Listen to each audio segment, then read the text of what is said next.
हमले का मुंह तोड़ जवाब देकर उस तारीख रात को चांदनी रात बना दिया। ভারতকে হামলার পরিণাম ভোগ করতে হবে, জাতির উদ্দেশ্যে ভাষণে শেহবাজ শরীফ। অপারেশন সিন্দুর দেশের গর্ব বললেন নরেন্দ্র মোদী। আজ সর্বদলীয় বৈঠক। মৌলভীবাজার সীমান্ত দিয়ে 103 ভারতীয় নাগরিকের অনুপ্রবেশ, আটক 71। বিজেপির নজরদারি বৃদ্ধি, আলোচনার মাধ্যমে সমাধানের পরামর্শ বিশ্লেষকদের। গণহত্যায় জড়িতদের অভিযোগে শেখ হাসিনার ব্যক্তিগত কর্মকর্তা মিজানুর রহমান আটক। নিউ মার্কেট থানায় সোপর্দ করেছে ঢাকা কলেজের শিক্ষার্থীরা। এবং 9 মে আত্মপ্রকাশ করতে যাচ্ছে নতুন রাজনৈতিক প্ল্যাটফর্ম আপ বাংলাদেশ। গণঅভ্যুত্থানের আকাঙ্ক্ষা বাস্তবায়নে সক্রিয় থাকার অঙ্গীকার।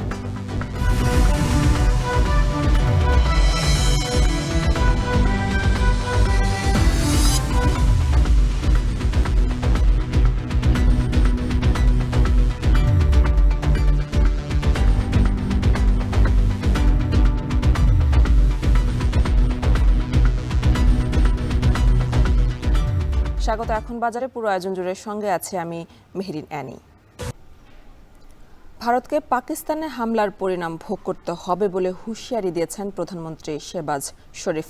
পার্লামেন্টে জাতির উদ্দেশ্যে দেয়া ভাষণে তিনি বলেছেন, কয়েক ঘন্টার মধ্যে শত্রুদের কড়া জবাব দেওয়া হয়েছে। এ সময় 5টি যুদ্ধবিমান ও 2টি ড্রোন ভূপাতিত করার দাবি করেছেন তিনি। এদিকে অপারেশন সিন্দুরকে ভারতের গর্ব বলে উল্লেখ করেছেন প্রধানমন্ত্রী নরেন্দ্র মোদী। হামলায় পাকিস্তানের নিহতের সংখ্যা বেড়ে 31 জনে দাঁড়িয়েছে। পাল্টা হামলায় ভারতে নিহত হয়েছে অন্তত 15 জন। বিস্তারিত তৌহিদুর রহমানের প্রতিবেদনে। 2 দশকেরও বেশি সময় পর ভয়াবহ যুদ্ধে লিপ্ত হল ভারত পাকিস্তান। প্রত্যক্ষদর্শীদের বয়ানে উঠে আসছে অপারেশন সিন্দুর নামে রাতের আধারে চালানো হামলার ক্ষয়ক্ষতির চিত্র। সন্ত্রাসী আস্তানা টার্গেটের দাবি করলেও আদতে ভারতীয় সেনারা পাকিস্তানের পাঞ্জাবের মুরিদকে শহরের মসজিদ সহ বিভিন্ন বেসামরিক স্থাপনায় কিভাবে ক্ষেপণাস্ত্র ও ড্রোন হামলা চালিয়েছে সেই কথা তুলে ধরেছেন স্থানীয়রা। एक ड्रोन आया और सीधा वो उसकी थोड़ी सी हाइट ऊपर थी। उसके बाद 3 ड्रोन आए हैं, वो तीनों का ताकुब मस्जिद थी, उन्होंने मस्जिद पर हमला किया। लोगों में खौफ और राज फैल गया, लोग बाहर खेत में चले गए थे खुली जगह पे। बस इसी तरह ही रात गुजरी है, जाकर खौफ और राज में खौफ ही बहुत था। যুদ্ধ পরিস্থিতির মধ্যে বুধবার পার্লামেন্টে জরুরি অধিবেশন ডাকে পাকিস্তান। রাতের আধারকে আক্রমণের সময় হিসেবে বেছে নেয় ভারতকে কাপুরুষ বলে আখ্যা দিয়েছেন পাকিস্তান পিপলস পার্টির চেয়ারপারসন বিলাওয়াল ভুট্টো। পার্লামেন্টে জরুরি অধিবেশন থেকে ভারতের আক্রমণের পর পাকিস্তানের সামরিক বাহিনীকে হামলার অনুমোদন দেয়া হয়েছে। পাকিস্তান তার নিজস্ব সময়, স্থান ও পদ্ধতিতে প্রতিক্রিয়া জানানোর অধিকার রাখে বলেও উল্লেখ করেন সংসদ সদস্যরা। हमले का मुंह तोड़ जवाब देकर उस तारीख रात को चांदनी रात बना दिया। এদিকে জাতির উদ্দেশ্যে দেয়া ভাষণে পাকিস্তানের প্রধানমন্ত্রী শেহবাজ শরীফ বলেন, প্রতি ফোঁটা রক্তের বদলা নেওয়া হবে। ভারতের 5টি যুদ্ধবিমান ও 2টি ড্রোন ভূপাতিত করা হয়েছে বলেও জানান তিনি। ये अहद करते हैं कि इन शहीदों के खून के एक एक कतरे का जरूर हिसाब लिया जाएगा। ये वो बुज़दिल दुश्मन है जो नहत्ते इंसानों पर वार करके खुद को ताकतवर समझता है, लेकिन कल रात हमने साबित कर दिया कि अल्लाह ताला के फजल करम से पाकिस्तान अपनी दिफा में मुंह तोड़ जवाब देना जानता है। आज पूरी कौम अपनी बहादुर फौज की जुर्रत और दिलेरी को सलाम पेश करती है। অন্যদিকে পাকিস্তানে বেসামরিক নাগরিকের মৃত্যু ও ক্ষয়ক্ষতির দাবি অস্বীকার করছে ভারত। অপারেশন সিন্দুরকে ভারতের গর্ব হিসেবে উল্লেখ করেন প্রধানমন্ত্রী নরেন্দ্র মোদী। এমনকি ভারতের সশস্ত্র বাহিনী নির্ভুলভাবে সন্ত্রাসী লক্ষ্যবস্তুতে আঘাত এনেছে বলে দাবি প্রতিরক্ষামন্ত্রী রাজনাথ সিং এর। हमने जो लक्ष्य तय किए थे उन्हें ठीक समय तय योजना के अनुसार सटीकता से उन्होंने ध्वस्त किया है और किसी भी नागरिक ठिकाने सिविलियन पॉपुलेशन को जरा भी प्रभावित न होने देने की संवेदनशीलता भी हमारी सेना ने दिखाई है। हमने केवल उन्हीं को मारा जिन्होंने हमारे मासूमों को मारा। যুদ্ধ উত্তেজনার মধ্যেই ভারত পাকিস্তানকে সতর্ক করে বার্তা দিল আফগানিস্তানের ক্ষমতাসীন তালেবান সরকার। তাদের দাবি, দুদেশের প্রতিদ্বন্দ্বিতাপূর্ণ সীমান্তে কামানের গোলা বিনিময়ের পর উত্তেজনা আরও বাড়ানো আঞ্চলিক স্বার্থের পরিপন্থী। উভয় দেশকে সংযত হওয়ার আহ্বান জানালো আফগানিস্তান সহ বিশ্ব নেতারা। জম্মু কাশ্মীরের পেহেলগামে 22 এপ্রিল বন্দুকধারীদের হামলার 2 সপ্তাহ পর বুধবার রাতে পাকিস্তান ও পাকিস্তান অধিকৃত কাশ্মীরের অন্তত 9টি স্থানে হামলা চালায় ভারতীয় সামরিক বাহিনী।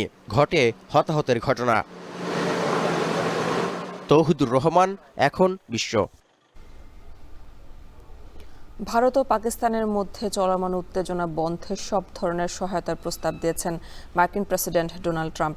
মার্কিন এই প্রস্তাবকে পাকিস্তান স্বাগত জানালেও ভারত এখনও কোনো মন্তব্য করেনি। ভারত ও পাকিস্তানকে শান্তি প্রতিষ্ঠা ও বেসামরিক নাগরিকদের সুরক্ষার বিষয়টিকে অগ্রাধিকার দেওয়ার আহ্বান জানিয়েছেন নোবেলজয়ী মালালা ইউসুফজাই।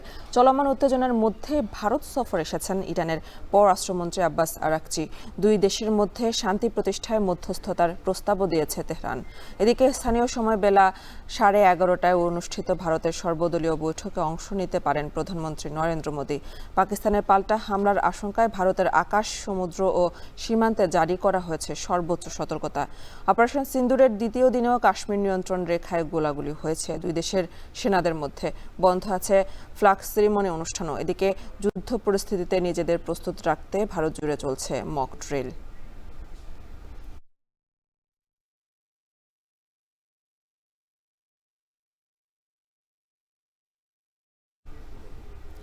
কাশ্মীরের পেহেলগামে হামলার পর ভারত পাকিস্তানে উত্তেজনা তীব্র আকার নিয়েছে।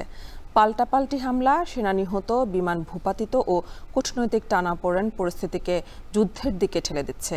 এমন পরিস্থিতিতে বাংলাদেশে এই উত্তেজনার প্রভাব পড়ার শঙ্কা আন্তর্জাতিক সম্পর্ক বিশ্লেষকদের। তারা বলছেন, এই সংঘাত দীর্ঘস্থায়ী হলে বাংলাদেশের জন্য অর্থনৈতিক ও নিরাপত্তার ঝুঁকি তৈরি হবে। এছাড়া বাংলাদেশকে এই সংঘাতে জড়ানোর চেষ্টাও করতে পারে কোনো পক্ষ। তাই বিশ্লেষকরা জানান, সরকারকে থাকতে হবে সতর্ক ও কূটনৈতিকভাবে সক্রিয়। সাদা দভরের প্রতিবেদনে বিস্তারিত।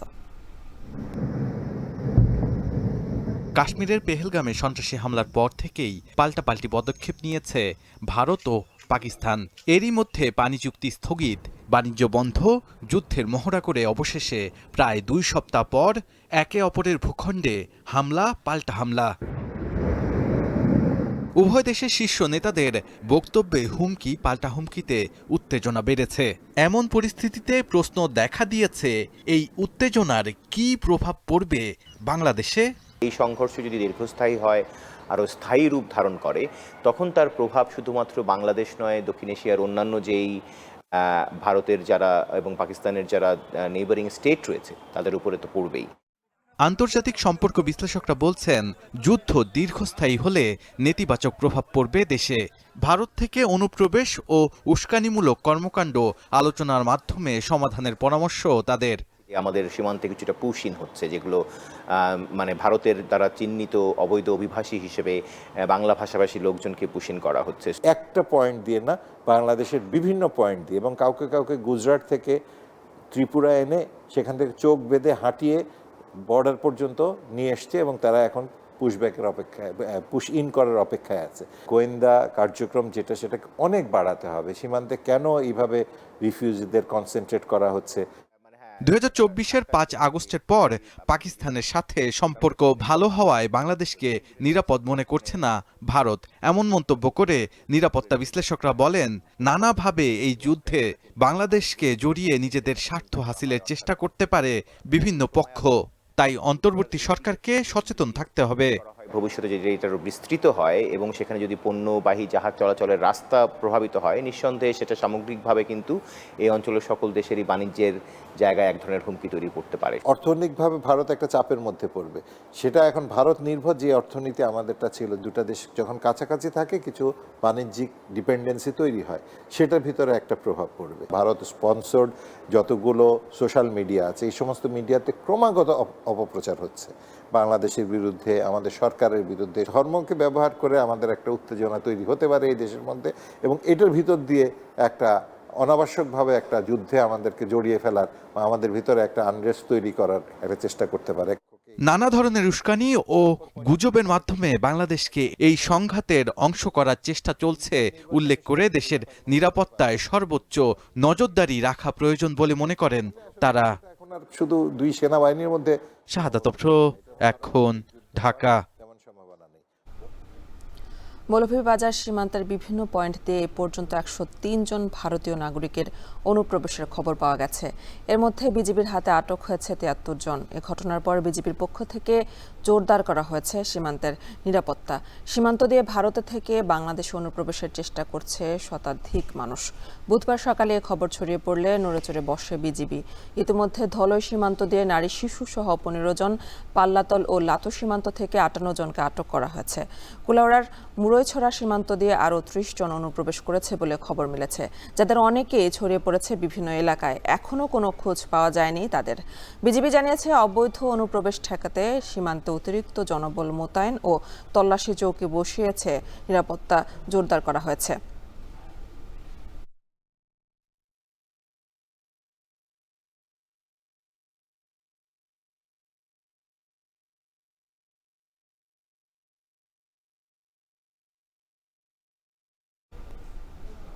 মৌলভীবাজার সীমান্তের বিভিন্ন পয়েন্টে ভারত থেকে বাংলাদেশে অনুপ্রবেশ করেছে শতাধিক মানুষ। এ কারণে সীমান্ত এলাকায় বেড়েছে চাঞ্চল্য। এ নিয়ে আরও খবর জানাতে ধলই সীমান্ত থেকে যুক্ত হয়েছেন সহকর্মী এম এ হামিদ। হামিদ, অনুপ্রবেশকারীদের জোর করে পাঠানো হয়েছে কিনা, এছাড়া নিরাপত্তা নিশ্চিদ্র করতে কি ব্যবস্থা নিয়েছে বিজিবি, জানাবেন।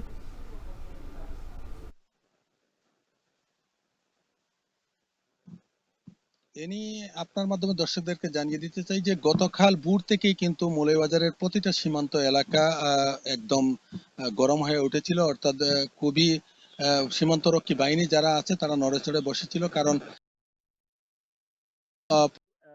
দলাই, বড়লেখা উপজেলার পাল্লাতল, লাতু সীমান্ত এবং কুলাউড়া উপজেলার মুরইছড়া সীমান্ত দিয়ে অনুপ্রবেশকারী ঢুকতে থাকে বাংলাদেশে। আমি অনেকের সাথে কথা বলেছিলাম, তার মধ্যে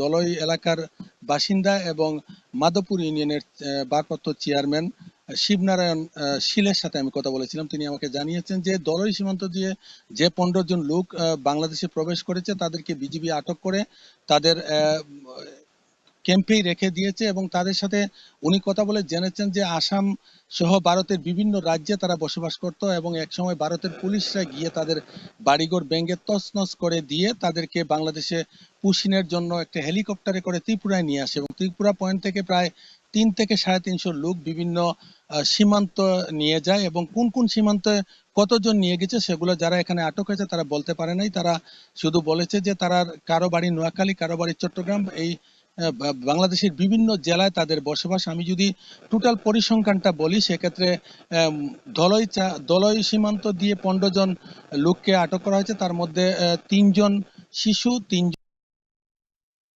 থেকে 35 জনের একটি দল প্রবেশ করে সেখান থেকে সিএনজি যুগে বিভিন্ন জায়গায় চলে যায়, যেখানে বিজিবি পরে খবর পেয়ে তাদেরকে ধরার চেষ্টা করছে।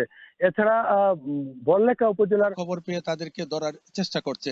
এছাড়া বড়লেখা উপজেলার পাল্লাতল সীমান্ত দিয়ে প্রায় 26 জন এবং লাতু সীমান্ত দিয়ে 32 জন লোক, অর্থাৎ সেখানে 58 জন লোক বিভিন্নভাবে বাংলাদেশে প্রবেশ করেছে এবং তারা বিভিন্ন যানবাহন দিয়ে বিভিন্ন জায়গায় যাওয়ার চেষ্টা করেছে এবং সেটা ইতিমধ্যে আমরা টেলিভিশনে দেখিয়েছি যে কিভাবে তারা সীমান্ত অতিক্রম করে এসে বিভিন্ন জায়গায় চলে যাচ্ছে। এই কথাগুলো কিন্তু বিজিবির কোনো দায়িত্বশীল কর্মকর্তা স্বীকার করেননি। তারপরে 52 বিজিবি বিয়ানীবাজারের 52 বিজিবির সেক্টর কমান্ডার অধিনায়ক, তিনি সিও অধিনায়ক আমাকে জানিয়েছেন যে সীমান্ত এলাকায় বিভিন্নভাবে নজরদারি বাড়িয়ে দেওয়া হয়েছে, চেকপোস্ট বসানো হয়েছে এবং সেখানে কিন্তু ফোর্স বাড়িয়ে দেওয়া হয়েছে যাতে করে ভারত থেকে কোনো অনুপ্রবেশকারী বাংলাদেশে অবৈধভাবে প্রবেশ করতে না পারে। এবং বিভিন্ন থানার যে ভারপ্রাপ্ত কর্মকর্তা রয়েছেন তারা আমাকে জানিয়েছেন কোথা দিয়ে কতজন লোক এসেছিল। এই ছিল আমার কাছে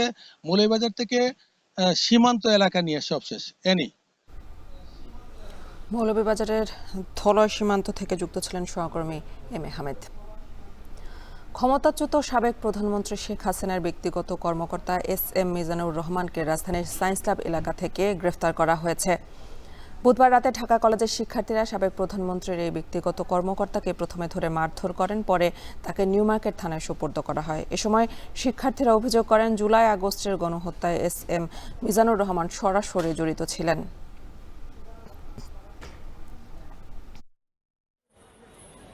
লাইভটা সবাই শেয়ার করে দেন, সবাই লাইভ শেয়ার করতে বলো।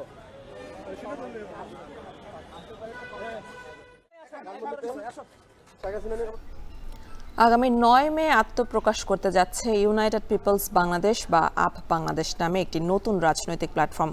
আওয়ামী লীগের গণহত্যার বিচার, জুলাই ঘোষণাপত্র সহ গণঅভ্যুত্থানের যে আকাঙ্ক্ষাগুলো এখনও পূরণ হয়নি তা বাস্তবায়নে সক্রিয় থাকবে এই প্ল্যাটফর্ম।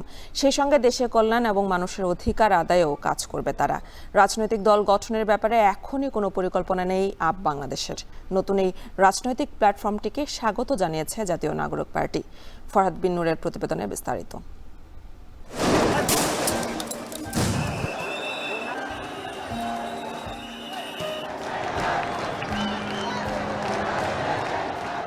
কত প্রাণ, কত রক্তের বিনিময়ে জুলাই আগস্টের এই গণ অভ্যুত্থান, কিন্তু সেই অভ্যুত্থানের কত আকাঙ্ক্ষা এখনো পূরণ হয়নি।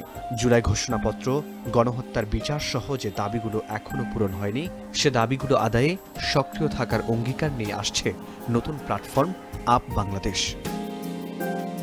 জুলাই গণ অভ্যুত্থানের অন্যতম সংগঠক আলী আহসান জুনায়েদ ও রাফে সালমান রিফাতের নেতৃত্বে 9 মে আত্মপ্রকাশ করতে যাচ্ছে ইউনাইটেড পিপলস বাংলাদেশ বা আপ বাংলাদেশ নামের একটি প্ল্যাটফর্ম। তবে এখনই রাজনৈতিক দল হয়ে আসার পরিকল্পনা নেই তাদের। দায়িত্ববোধের জায়গা থেকে জুলাইয়ের স্টেক হোল্ডার হিসেবে, অভ্যুত্থানের স্টেক হোল্ডার হিসেবে আমরা ওই প্ল্যাটফর্মটা হইতে চাই যারা সিরিয়াসলি বিএনপি, জামাত, এনসিপি সহ রাজনৈতিক দলগুলোর উপর প্রেশার ক্রিয়েট করবে এবং একই সাথে ইন্টারিমকে প্রেশার ক্রিয়েট করে ইন্টারিমের সাথে সমন্বয় করবে, যাতে করে জুলাইয়ের ইস্যুগুলো সেটেলড হয়। আলী আহসান জুনায়েদ বলছেন, ধর্মীয় বিশ্বাস ও মূল্যবোধকে ধারণ করে সব দল, মত, ধর্মবর্ণের নারী পুরুষ সবাইকে নিয়েই কাজ করবে এই প্ল্যাটফর্ম। এই সমাজের যে বাস্তবতা আছে, অর্থাৎ এইখানকার যে আইন কানুন, নিয়ম রীতি, প্রথা প্রচলন, ইতিহাস, ঐতিহ্য, এগুলোকে আমরা অস্বীকার করে কোনো কিছু দিকে অগ্রসর হব না, বরং এগুলোকে মেনে, এগুলোকে ওন করে, এগুলোকে আপহোল্ড করে আমরা বাংলাদেশের নতুন পথে যাত্রা করতে চাই। সুতরাং যারাই এই ব্যাপারে একমত হবেন, ডান বাম, নারী পুরুষ, সকল মানুষকে সাথে নিয়ে আমরা আসলে এই প্ল্যাটফর্মটা লঞ্চ করবো ইনশাআল্লাহ। ফ্যাসিবাদ বিরোধী সব প্ল্যাটফর্মকে স্বাগত জানিয়ে জাতীয় নাগরিক পার্টির এই নেতা বলছেন, এনসিপির পক্ষ থেকে আপ বাংলাদেশের প্রতি থাকবে পূর্ণ সমর্থন।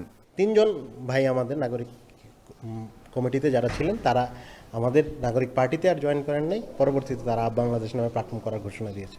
তো আমরা অবশ্যই সাধুবাদ জানাবো তরুণ প্রজন্ম যদি যে কোনো রাজনৈতিক মুভমেন্টে, আমরা একসাথে জুলাই আন্দোলনে ছিলাম, আবার রাজনৈতিক মুভমেন্টে তারা যদি যেই দলের নামেই হোক, যেই প্ল্যাটফর্মের নামেই হোক মাঠে নামে, আমরা অবশ্যই সাধুবাদ জানাবো। এদিকে রাজনৈতিক বিশ্লেষকরা বলছেন, জুলাইয়ের শক্তি বিভক্ত হলে সুযোগ পাবে পতিতরা, তাই আপ বাংলাদেশকে সক্রিয় ভূমিকা রাখতে হবে। এই দাবিগুলো সামনে আনার জন্য কোনো প্ল্যাটফর্মের গুরুত্ব আমি মনে করি না আর কি ওই রকমভাবে তৈরি হতে পারে। তৈরি হতে হলে তাকে সেই ওই ধরনের একটা লড়াইয়ের মধ্য দিয়ে এবং মানুষকে কনভিন্স করার মধ্য দিয়ে, নাগরিকদেরকে উদ্দীপিত করার মধ্য দিয়ে যেতে হবে, সেটা তো সময় সাপেক্ষ। আপ বাংলাদেশের এই প্ল্যাটফর্মে উপদেষ্টা পরিষদে প্রাথমিকভাবে অন্তত দেশের 10 জন বিশিষ্ট নাগরিক থাকবেন বলে জানা গেছে। এছাড়া আহ্বায়ক কমিটি হবে 75 থেকে 100 সদস্যের। ফরহাদ বিন নূর, এখন, ঢাকা। জুলাই আন্দোলনের শহীদরা ন্যায় বিচার পেলে স্বৈরাচার আর এদেশে ফিরে আসতে পারবে না বলে মন্তব্য করেছেন জামায়াতে ইসলামীর আমির ডক্টর শফিকুর রহমান। সকালে রাজধানীর আজিমপুর কবরস্থানে ব্যারিস্টার আব্দুর রাজ্জাকের কবর জিয়ারত শেষে এসব কথা বলেন তিনি। এ সময় তিনি আরও বলেন, আইনজীবী আব্দুর রাজ্জাকের আদর্শ ধারণ করলে দেশের মানুষ সুবিচার পাবে, কিন্তু বর্তমানে আইনজীবীদের মধ্যে তা দেখা যায় না। ব্যারিস্টার আব্দুর রাজ্জাকের বিগত 16 বছরের সংগ্রামের কথা স্মরণ করে তিনি বলেন, আওয়ামী লীগ সরকারের হেনস্থা ও ষড়যন্ত্রের শিকার হয়ে ব্যারিস্টার আব্দুর রাজ্জাক দেশ ত্যাগ করতে বাধ্য হয়েছিলেন। এছাড়া কারারুদ্ধ জামায়াত নেতা ATM আজহারুল ইসলাম ন্যায় বিচার পাবেন এবং মুক্ত হয়ে দলের নেতৃত্ব দিবেন বলে আশাবাদ জানান ডক্টর শফিকুর রহমান।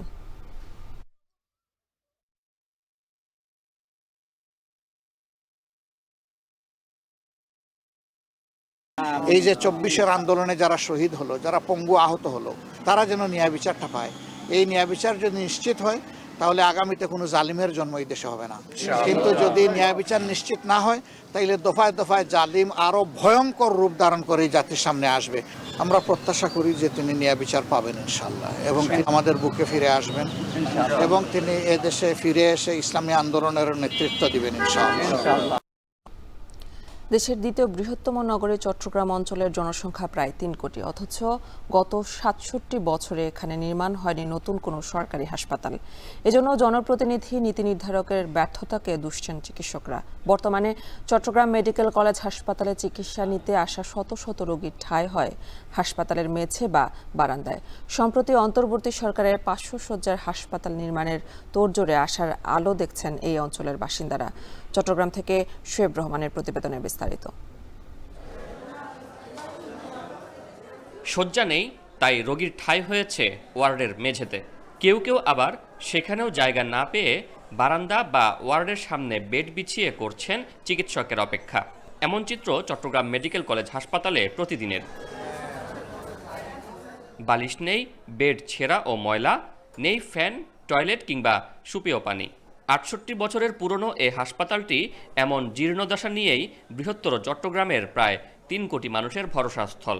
এখানে তো বাইরে থাকি আপাতত, এখন সরকারি হসপিটাল, এর বাইরে তো আর কোথাও থাকার জায়গা নেই। সরকারি সিট আছে কিন্তু দিত না। এখন আমরা কি করবো? এখন আমরা বারান্দা, রুগীকে হাঁটাইতে পারি না, অনেক কষ্ট হচ্ছে যাইতে। এখানে বড় একটা আপনার মেডিকেল, কিন্তু আপনার ওয়ার্ডগুলো ছোট ছোট। কেন এমন হাল এই হাসপাতালের? ২০২৩ সালে এখানে চিকিৎসা নিয়েছেন ১৭ লাখ রোগী, গড়ে দিনে ৪,৫০০, অথচ বছরে বরাদ্দ মাত্র ৯৯ কোটি ৫০ লাখ টাকা, রোগী প্রতি মাত্র ৫০০ টাকার বেশি, যা ঢাকা তো বটেই, ময়মনসিংহ রাজশাহী মেডিকেল থেকেও কম। বলা যায় বরাদ্দ, লোকবল, যন্ত্রপাতি স্বল্পতায় জোড়াতালি দিয়ে চলছে এই হাসপাতাল, অথচ ৩ পার্বত্য জেলা কক্সবাজার, ফেনী, নোয়াখালী থেকেও রোগী আসে চট্টগ্রামে। এই রোগীগুলোকে যদি আমি বেড টু বেড যদি ট্রিটমেন্ট দিতে চাই, তাহলে আমাদেরকে যেটা করতে হবে, আমাদের যেহেতু এখানে অলরেডি স্পেস আছে, আমরা সিএমসিস টু চট্টগ্রাম মেডিকেল কলেজ হাসপাতাল 2 করার জন্য আমরা অলরেডি প্রস্তাবনা মিনিস্ট্রিতে পাঠিয়েছি, এবং এটা যদি অ্যাপ্রুভ হয় তাহলে আমাদের হাসপাতালের আমাদের চিকিৎসা সেবার মান অনেক বাড়বে। এর বাইরে নগরীতে সাধারণ মানুষের জন্য কম মূল্যে সরকারি জেনারেল হাসপাতালই ভরসা। ১৯৫৭ সালে চট্টগ্রাম মেডিকেলের পর গত ৬৭ বছরে বড় আকারে কোনো সরকারি নতুন হাসপাতাল হয়নি চট্টগ্রামে। চট্টগ্রামবাসীর দীর্ঘ দাবির প্রেক্ষিতে এবার নতুন হাসপাতাল নির্মাণের উদ্যোগ নিয়েছে স্বাস্থ্য মন্ত্রণালয়। এরই মধ্যে নগরীর বাকলিয়া, মোহরা, পটিয়া, হাটহাজারী এলাকায় স্থান পরিদর্শন করেছেন উপদেষ্টা। চীনের অর্থায়নে হতে পারে এ হাসপাতাল। জায়গাটা পেলেই এটা একটা বরাদ্দ স্থিরীকৃত হওয়া, এটার কাজটা আমার মনে হচ্ছে স্বাস্থ্য উপদেষ্টা অসাধারণ রকম তৎপর আছে, এটা দ্রুত হবে বলে মনে হচ্ছে। চট্টগ্রাম মেডিকেল কলেজের মাটিতে টয়লেটের পাশে সব রোগী, তো এইভাবে তো হয় না, তাই না? কাজে আমরা চাচ্ছি একটু করে দিতে, ডিসেন্ট্রালাইজ করে দিতে, যাতে করে মানুষ সেবাটা সঠিকভাবে পায়। চিকিৎসকরা জানান, সরকার নজর দিলে আধুনিক যন্ত্রপাতি, লোকবল দিয়ে ভালো মানের হাসপাতাল চালু সম্ভব। চট্টগ্রামে কমপক্ষে ৫০০,০০০ হাসপাতালের 3টা হাসপাতাল দরকার বিভিন্ন এলাকায়, যাতে সবগুলো সেন্ট্রালাইজ না হয়। দক্ষিণ চট্টগ্রামে করতে পারে, উত্তর চট্টগ্রামে করতে পারে, মহানগরের পতেঙ্গা এলাকায় করতে পারে। অর্ধশত বছরেও চট্টগ্রামে সরকারিভাবে নতুন হাসপাতাল তৈরি না হওয়া এ অঞ্চলের প্রতি অবহেলা ও বৈষম্যের চিত্রই তুলে ধরে। এখনও অসুস্থ হলে মানুষ কোথায় যাবে সেটি নিয়েই ভাবতে হয় নিম্ন ও মধ্য আয়ের মানুষের। শোয়েব রহমান, এখন, চট্টগ্রাম। 2 মাস নিষেধাজ্ঞার পরও চাঁদপুরে জেলেদের জালে ইলিশের তীব্র সংকট। বাজারে সরবরাহ কম থাকায় 5 থেকে 600 গ্রাম ইলিশের দাম 2200 টাকার উপরে। এ নিয়ে আরও জানাতে চাঁদপুর ওয়্যারলেস বাজার থেকে যুক্ত হচ্ছেন তালহা জুবায়ের। তালহা, ইলিশের এই সংকটের কারণ সম্পর্কে জেলেরা কি বলছেন? এছাড়া অন্যান্য মাছের দরদাম কেমন দেখছেন জানাবেন।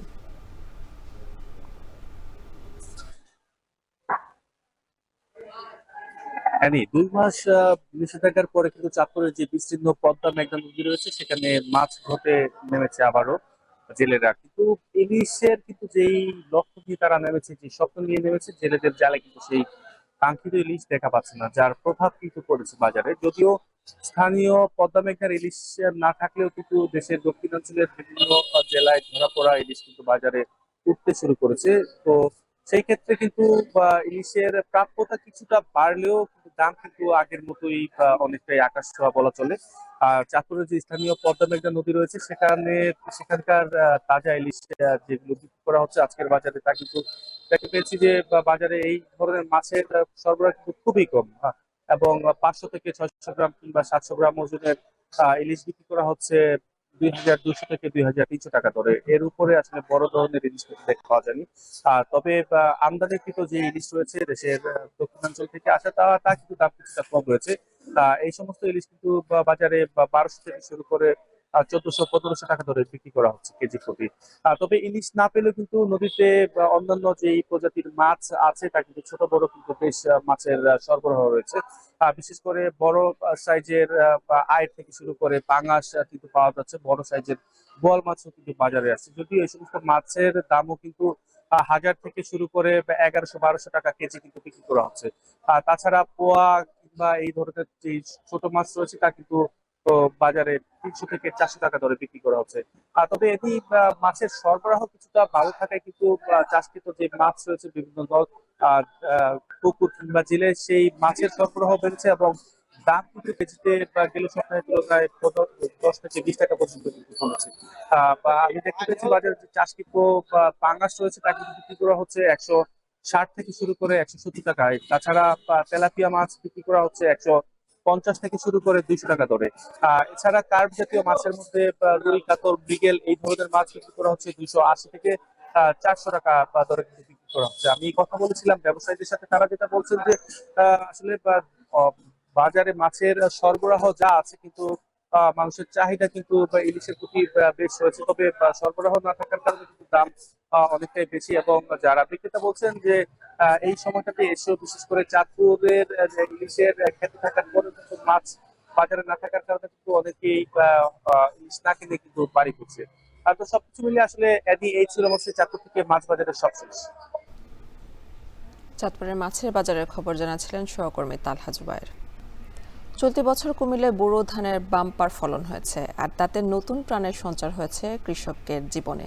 গত বছরের বন্যায় ক্ষতিগ্রস্ত কৃষকরা আশার আলো দেখছেন এবার। কৃষি বিভাগ বলছে বোরো ধানের উৎপাদন লক্ষ্যমাত্রা ছাড়িয়ে যাবে। খালেদ সাইফুল্লাহর রিপোর্ট, ক্যামেরায় ছিলেন বাসির আহমেদ। গেল বছরের ভয়াবহ বন্যায় ব্যাপকভাবে ক্ষতিগ্রস্ত হয়েছিলেন কুমিল্লার কৃষকরা। হাড় ভাঙা পরিশ্রম করে যাদের জীবন চলে, উজানের ঢল ও টানা বৃষ্টিতে কষ্টের ফসল হারিয়ে দিশেহারা হয়ে পড়েছিলেন তারা। তবে বছর ঘুরতেই বোরো ধানের বাম্পার ফলনে দেখছেন আশার আলো। বন্যায় ক্ষতিগ্রস্ত বুড়িচংয়ের মাঠে চলছে ধান কাটার ধুম। এ মৌসুমে বোরো ধানের আবাদে সন্তুষ্টি প্রকাশ করেছেন চাষিরা। জানান বাজারে ধানের ভালো দাম পাওয়া নিয়ে কিছুটা চিন্তা রয়েছে তাদের, পাশাপাশি আবহাওয়া নিয়েও আছে শঙ্কা। আমি 240 শতক করছি আর কি, আশা তো করি মনে করেন 100 মনের উপরে হবে আর কি ইনশাল্লাহ। কানি ক্ষেত্রে মিনিমাম 30 শতকে কানি, কম কইরা 20 মন 22 মন ধান হইতেছে। কামলা দামটা একটু বেশি আর কি, 1100 টাকা 1200 টাকা রোজ পরে, খাওয়াটা 1500 টাকা মতো যায় আর কি। দলে দলে কৃষাণী ধান কাটছেন, মারাই করছেন, আর সেই আনন্দে সামিল হয়েছেন দূরের জেলা থেকে আসা শ্রমিকরাও। বিঘা প্রতি 35-36 মন 40 মন হয়েছে বিঘা প্রতি। এখানে কাজকর্ম করতেছি, এখান থেকে টাকা পয়সা পাঠাইতেছি, বাড়ির সংসার চলতেছে। লেবারের দাম 800 টাকা, আর ধানের কেজি দিয়ে গেছে 1200-1300 টাকা, তাহলে হেয়ারে গিয়ে পুষিতেছে না। কৃষি বিভাগ বলছে সঠিক সময়ে বীজ এবং সার সরবরাহের কারণে এবার 1,62,000 হেক্টর জমিতে বোরো ধান আবাদ হয়েছে। আবহাওয়ার পূর্বাভাস অনুযায়ী কাঙ্ক্ষিত সময়েই গোলায় ফসল উঠবে বলে জানান কৃষি কর্মকর্তারা। বোরোর এখন পর্যন্ত যে অবস্থা, এটা খুবই আশাব্যঞ্জক, এবং আমরা মনে করি যে আগামী হয়তো 15-20 দিন যদি আবহাওয়াটা একটু ভালো থাকে, মানে বৃষ্টি বা ঝড় তুফান না হয়, তাহলে কৃষক মোটামুটি আমাদের 80% ফসল ঘরে চলে আসবে। আকাশে মেঘ জমলেই কালবৈশাখী ঝড় আর উজানের ঢলের আতঙ্ক কাজ করছে কুমিল্লার ফসলের মাঠের এই কৃষকদের মাঝে। গেল রোপায়মান মৌসুমে প্রায় 22,300 হেক্টর জমির ফসল নষ্ট হয়ে যায়। কৃষি বিভাগ বলছে বোরো মৌসুমে বাম্পার ফলনের আশা করছেন তারা। আবহাওয়া ভালো থাকলে ফসল ঘরে তুলবেন এই বন্যা ক্ষতিগ্রস্ত কৃষকরা। খালেদ সাইফুল্লাহ, এখন কুমিল্লা। চমচমের পর টাঙ্গাইলের মির্জাপুরের জামরকির সন্দেশ জিআই সনদ পাওয়ায় খুশি কারিগর ও স্থানীয়রা। তবে এসব পণ্যের মান ধরে রেখে ব্যবসায় প্রসার ঘটানোয় বড় চ্যালেঞ্জ বলছেন ব্যবসায়ীরা। কাউসার আহমেদের তথ্য ও ছবিতে বিস্তারিত। ঢাকা টাঙ্গাইল মহাসড়কের পাশে মির্জাপুর উপজেলার সাদামাটা একটি সন্দেশের দোকান, যেখানে থরে থরে সাজানো রয়েছে মুখরোচক সন্দেশ। মির্জাপুর উপজেলার জামুরকিতে প্রথমে কালিদাস সাহা সন্দেশের ব্যবসা শুরু করেন। সময়ের সঙ্গে সঙ্গে যা স্থানীয়দের কাছে পরিচিতি লাভ করে কালিদাসের সন্দেশ হিসেবেও। গুণগত মান ভালো থাকায় দেশের গণ্ডি পেরিয়ে যার সুনাম ছড়িয়েছে বিদেশেও। বর্তমানে এই দোকান পরিচালনা করছেন কালিদাসের নাতি সমর সাহা। 95 বছর হবে এটা। আমার দাদাই করছে, আমার বাবাই করছে, আমার চাচাই করছে, আমি করতেছি আর কি বর্তমানে আর কি। সবাই কিনে আসে, কিনে নেয়। আমি তো এত বেশি মাল বানাই না, সীমিত বানাই, ওইটা আমি বিক্রি করি। আমরা যা চেয়েছিলাম তা আমরা পেয়েছি এই আর কি। আর সরকার যেন আমাদের প্রতি রাখে, সুদৃষ্টি রাখে। মানুষের মুখে মুখে সন্দেশের সুখ্যাতি থাকলেও জিআই স্বীকৃতি পাওয়ার পর আনন্দ ছাড়িয়েছে কয়েক গুণ। তবে জিআই সনদ পেলেও এসব পণ্যর ব্যবসার প্রসার ঘটানোর বড় চ্যালেঞ্জ বলছেন ব্যবসায়ীরা। আর দোকান আধুনিকায়ন সহ মান ধরে রাখার দাবি ক্রেতাদের। এখানে আমরা বাজার থেকে দুধ কিনে আনি, কিনে আনার পরে ছানা কাটি, ছানা কাইটা ছানা মেরামত করে তারপরে সন্দেশ বানানো হয়। 30 বছর যাবৎ কালিদাসের সন্দেশটা খেয়ে আসছি। আসলে সন্দেশের জগতে সারা বাংলাদেশে এর কোনো বিকল্প নাই। এত সুস্বাদু, কোয়ালিটি একটু ডিফারেন্ট, এর টেস্টটা একটু মানে নর্মাল যেটা হয় মিষ্টিতে একটু বেশি মিষ্টি হয়, কম মিষ্টি হয়, এদের কোয়ালিটি অনেক ভালো। টাঙ্গাইলে আমাদের যখন একটু যাওয়া পড়ে কোনো না কোনো কারণে আমরা একটু কালিদাসের সামনে দাঁড়াবই, একটা সন্দেশ হইলেও বা যাওয়ার সময় একটু ঘি নিয়ে যাওয়ার জন্য। জিআই সনদ পাওয়ার পর এসব পণ্যর গুণগত মান বজায় রাখার পাশাপাশি রপ্তানিযোগ্য করার বিষয়ে সহায়তার আশ্বাস দিচ্ছেন জেলা প্রশাসন। টাঙ্গাইলের বেশ কিছু পণ্য জিআই পণ্য হিসেবে স্বীকৃতি পেয়েছে। এই স্বীকৃতি আমাদের আনন্দের, গর্বেরও। জিআই পণ্য হিসেবে স্বীকৃতি পণ্যটির স্থানীয় ঐতিহ্যকেও স্বীকৃতি দেয়। এই স্বীকৃতি পর্যটনকে ব্যাপকভাবে উৎসাহিত করবে এবং স্থানীয় অর্থনীতিকেও বিশেষ অবদান রাখবে বলে বিশ্বাস করি। টাঙ্গাইলের এই দোকানে প্রতিদিন গড়ে লাখ টাকার জামুরকি সন্দেশ বিক্রি হয়। এখন টাঙ্গাইল। পোপ নির্বাচনের প্রথম দফার ভোটের পর সিস্টাইন চ্যাপেলের চিমনি দিয়ে বের হয়েছে কালো ধোঁয়া, অর্থাৎ নতুন পোপ নির্বাচিত হয়নি। আজ দ্বিতীয় দফায় আবার ভোটাভুটি হচ্ছে। এই দফায়ও কালো ধোঁয়া বের হলে ফের চলবে ভোট গ্রহণ। সেন্ট পিটার্স ব্যাসিলিকায় প্রার্থনা অনুষ্ঠানের মধ্য দিয়ে পোপ নির্বাচনের আনুষ্ঠানিকতা শুরু হয় বুধবার। নতুন পোপ নির্বাচনে এবার ভ্যাটিকানে জড়ো হয়েছে রেকর্ড 70টি দেশের 133 জন কার্ডিনাল। সিস্টাইন চ্যাপেলে প্রবেশ করার পর বহির্বিশ্বের সঙ্গে কার্ডিনালদের যোগাযোগ একেবারে বিচ্ছিন্ন হয়ে পড়ে। কনক্লেভের প্রথম দিনে সাধারণত পোপ নির্বাচিত হওয়ার ইতিহাস নেই, এবার তার ব্যতিক্রম হয়নি। উপস্থিত কার্ডিনালদের 3 ভাগের 2 ভাগ সমর্থন পেলেই নির্বাচিত হবেন নতুন পোপ। চিমনি দিয়ে বের হবে সাদা ধোঁয়া। ক্যাথলিক খ্রিস্টান সম্প্রদায়ের সর্বোচ্চ ধর্মগুরু পোপ ফ্রান্সিসের মৃত্যুর পর শুরু হয় নতুন পোপ বেছে নেওয়ার প্রক্রিয়া।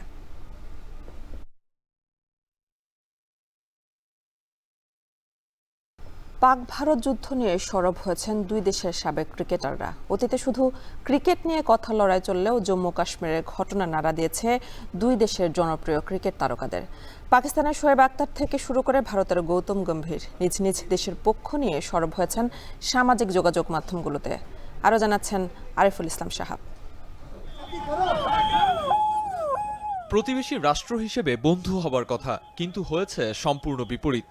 জম্মু কাশ্মীর নিয়ে ভারত পাকিস্তানের রাজনৈতিক উত্তেজনা এখন তুঙ্গে, যার প্রভাব পড়েছে ক্রীড়াঙ্গনেও। ক্রিকেটে চিরপ্রতিদ্বন্দ্বী হলেও 2013 সালের পর থেকে নিজেদের মধ্যে রাজনৈতিক উত্তাপের কারণে দ্বিপাক্ষিক সিরিজ খেলেনি দুই দেশ। তবে রাজনৈতিক আলাপে তেমন সংশ্লিষ্টতা ছিল না ক্রিকেটারদের। কিন্তু পাল্টাপাল্টি হামলার ঘটনার পর এবার সেই বাঁধ ভেঙেছে। Fearless in unity, boundless in strength, we are one team. দেশের পতাকার প্রতীক সম্বলিত পোস্টে এভাবেই ভারতের জয়গান গেয়েছেন সাবেক ক্রিকেটার সচিন টেন্ডুলকার। আর পাকিস্তানের সাবেক ক্রিকেটার শোয়েব মালিকের বার্তা দেশের জন্য তিনি গর্বিত, আহ্বান জানিয়েছেন সবাই মিলে দেশকে রক্ষার। ভারত জাতীয় ক্রিকেট দলের কোচ গৌতম গম্ভীর যেন একখাটি সরেশ। জম্মু কাশ্মীরে জঙ্গিবাদের অভিযোগ এনে পাকিস্তানের সঙ্গে সকল ক্রিকেটীয় সম্পর্ক ছিন্ন করার তাগিদ দিয়েছেন তিনি। আর দেশকে প্রাণের চেয়েও প্রিয় উল্লেখ করে ফেসবুকে পোস্ট করেছেন রাউলপিন্ডি এক্সপ্রেস খ্যাত শোয়েব আক্তার। এছাড়াও দেশের পক্ষে রাজনৈতিক মন্তব্য করেছেন পাকিস্তানের সাবেক ক্রিকেটার ও প্রধানমন্ত্রী ইমরান খান। এমনকি পাকিস্তান সুপার লিগেও ম্যাচ শুরুর আগে সাধারণ জনগণের মৃত্যুর জন্য সহমর্মিতা জানানো হয়। সীমানার ওপারে ভারতে ইরফান ইউসুফ পাঠান থেকে শুরু করে সুরেশ রায়না, ধাওয়ানরা আওয়াজ তুলেছেন নিজ দেশের হয়ে। এর মধ্যে আবার বীরেন্দর সেহওয়াগের স্ট্যাটাসে ধর্মের বিষয়টি স্পষ্ট। যার যার দেশ নিয়ে ক্রিকেটাররা স্ট্যাটাস বা মন্তব্য করেছেন বটে, তবে দুই দেশে বহু জনপ্রিয় ক্রিকেটার থাকার পরেও যুদ্ধ বন্ধের ডাক দেননি কেউ। আরিফুল ইসলাম সাহাব, এখন। শেষ করব এখন বাজার, তবে তার আগে শিরোনামগুলো আরো একবার। हमले का मुंह तोड़ जवाब देकर उस तारीख रात को चांदनी रात बना दिया। সংঘাতের দ্বিতীয় দিনেও কাশ্মীর নিয়ন্ত্রণ রেখায় দুদেশের গোলাগুলি, ভারতকে পরিণাম ভোগের হুঁশিয়ারি শেহবাজ শরীফের। আজ সর্বদলীয় বৈঠক ডেকেছেন মোদি। মৌলভীবাজার সীমান্ত দিয়ে 103 জনের অনুপ্রবেশ, আটক 73। পুশ ইনের অভিযোগ বিএসএফ এর বিরুদ্ধে, নজরদারি বাড়িয়েছে বিজিবি। গণহত্যায় জড়িতদের অভিযোগে শেখ হাসিনার ব্যক্তিগত কর্মকর্তা মিজানুর রহমান আটক, নিউ মার্কেট থানায় সোপর্দ করেছে ঢাকা কলেজের শিক্ষার্থীরা। এবং 9 মে আত্মপ্রকাশ করতে যাচ্ছে নতুন রাজনৈতিক প্ল্যাটফর্ম আপ বাংলাদেশ, গণঅভ্যুত্থানের আকাঙ্ক্ষা বাস্তবায়নের সক্রিয় থাকার অঙ্গীকার। শেষ করছে এখন বাজার। এখন টেলিভিশন ওয়েবসাইটে দেখতে ভিজিট করুন www.ekhon.tv, এছাড়া ফেসবুকে দেখতে ভিজিট করুন facebook.com/tv.ekhon এবং ইউটিউবে দেখতে ভিজিট করুন youtube.com/c/ekhon tv।